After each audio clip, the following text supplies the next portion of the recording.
Assalamualaikum warahmatullahi wabarakatuh. Alhamdulillahirabbil alamin. Wassalatu wassalamu ala asyrafil anbiya'i wal mursalin wa ala alihi wa sahbihi ajmain. Apa kabar peserta didik MAN 20 DKI Jakarta? Alhamdulillah, pada kesempatan hari ini sudah menginjak hari kelima kita berpuasa di bulan Ramadan.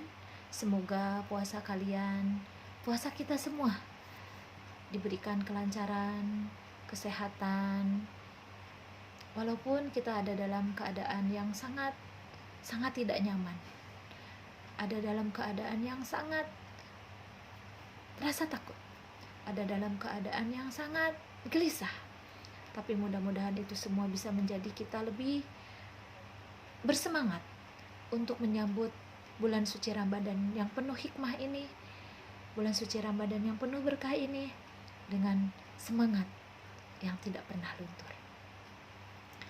Baik, Ibu di sini akan membahas sedikit tentang hikmah puasa antara ulat dan kupu-kupu. Baik, puasa merupakan kewajiban umat Islam yang diperintahkan oleh Allah Subhanahu wa taala.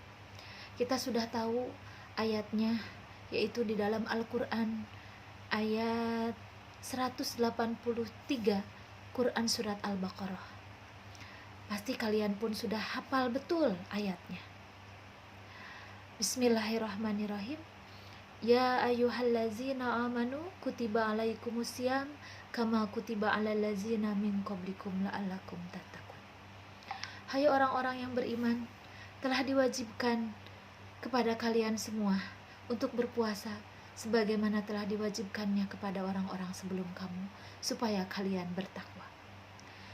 Kewajiban berpuasa sesungguhnya tidak hanya kewajiban kepada manusia saja. Beberapa jenis makhluk hidup yang Allah ciptakan, mereka melakukan puasa sebelum mendapatkan kualitas dan keberlangsungan hidupnya.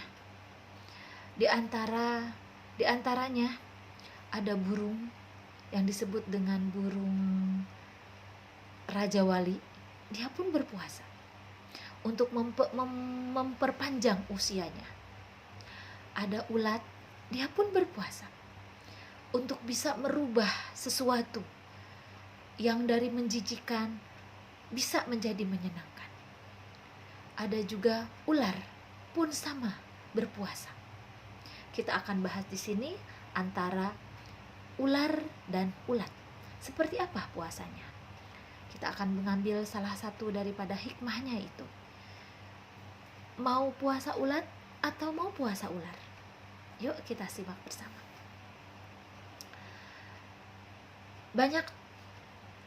Di antara sekian banyak yang tadi Ibu sebutkan, kita akan bahas dulu puasanya ular. Kalian sudah tahu ular?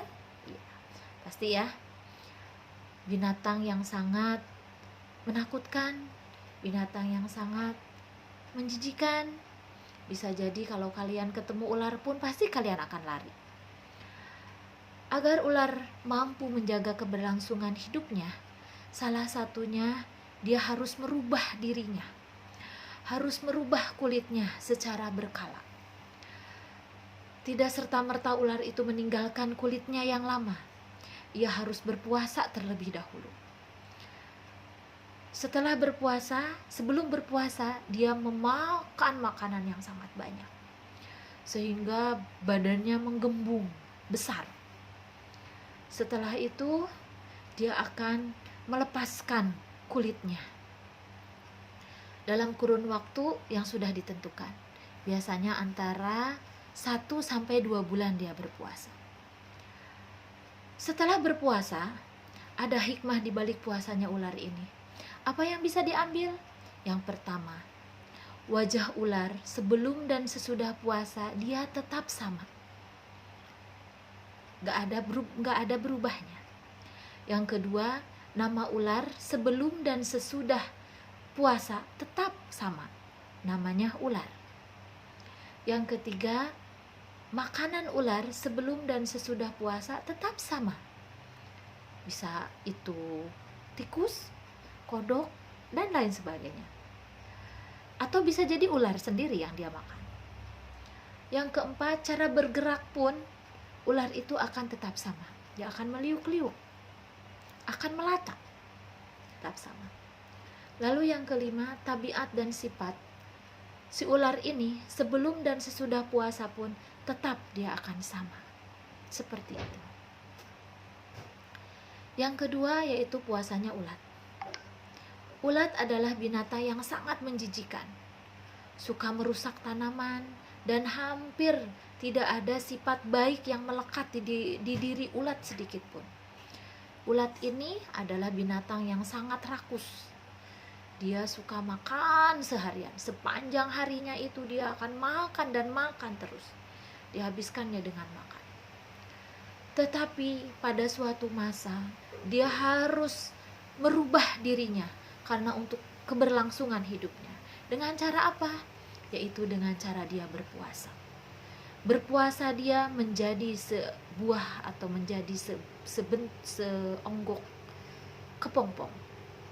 Dia berpuasa menjadi kepompong, menjalani puasanya dia tidak keluar dari kepompongnya, dia tidak makan dan tidak minum.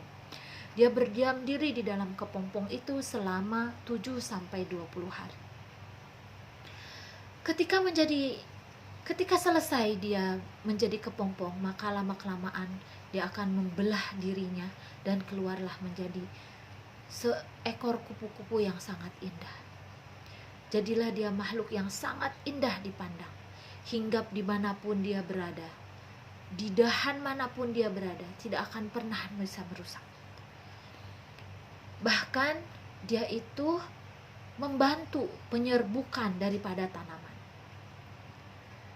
Nah, pendek kata, setelah menjalani puasa ini, maka si makhluk yang tadi menjijikan ini menjadi makhluk yang lain yang disebut dengan kupu-kupu. Ada hikmah di balik puasanya si ulat ini. Apa yang bisa diambil hikmahnya? Yang pertama, wajah ulat sesudah puasa, dia berubah menjadi indah mempesona. Nama ulat sesudah berpuasa, dia berubah menjadi kupu-kupu. Makanan ulat pun setelah menjadi kupu-kupu, dia berubah hanya mengisap sari bunga yang dia hinggapi. Yang keempat, cara bergerak ulat pun yang tadinya melayap, dia akan terbang, berubah menjadi terbang. Yang tadinya menjalar menjadi terbang di awang-awang. Yang kelima yaitu tabiat dan sifatnya berubah total. Karena masih menjadi ulat, ia suka merusak tanaman, pemakan daun yang sangat rakus. Tapi setelah menjadi kupu-kupu, dia malah menguntungkan orang banyak. Menyerbukan bunga sehingga menghasilkan sari. Nah, dari perbedaan dua binatang ini, mana yang akan kita ambil? Apakah ulat atau ular?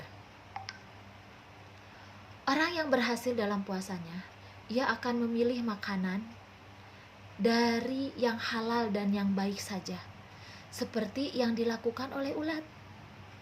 Dia yang tadinya makannya rakus, dia yang tadinya makannya segala macam dimakan, daun-daunan, tapi setelah menjadi kepompong, dia hanya memilih sari madu bunga yang sebagai makanannya. Orang yang berpuasa dan mukmin sejati akan senantiasa menjauhkan diri dari hal-hal yang haram, baik makanannya maupun perbuatannya. Quran Surat Al-Baqarah ayat 168 menjelaskan, hai orang-orang yang beriman, atau hai sekalian manusia, makanlah makanan yang baik dari apa yang telah didapat di bumi. Dan janganlah kamu mengikuti langkah-langkah setan, karena sesungguhnya setan itu adalah musuh-musuh yang nyata bagimu. Semoga ibadah puasa yang kita lakukan ini mampu menghijrahkan diri kita agar menjadi semakin baik, semakin bertakwa, semakin mampu menjadi khairun nas, manusia yang bermanfaat untuk manusia lainnya, yang dapat memberikan manfaat bagi yang lainnya, bukan malah sebaliknya kita menjadi manusia yang membawa madarat untuk yang lainnya. Maka dengan puasa ini, marilah kita sama-sama berhijrah dari hal yang buruk ke hal yang lebih baik lagi. Itu mungkin yang bisa saya sampaikan. Wallahul muwaffiq ila aqwamit thoriq. Wassalamualaikum warahmatullahi wabarakatuh.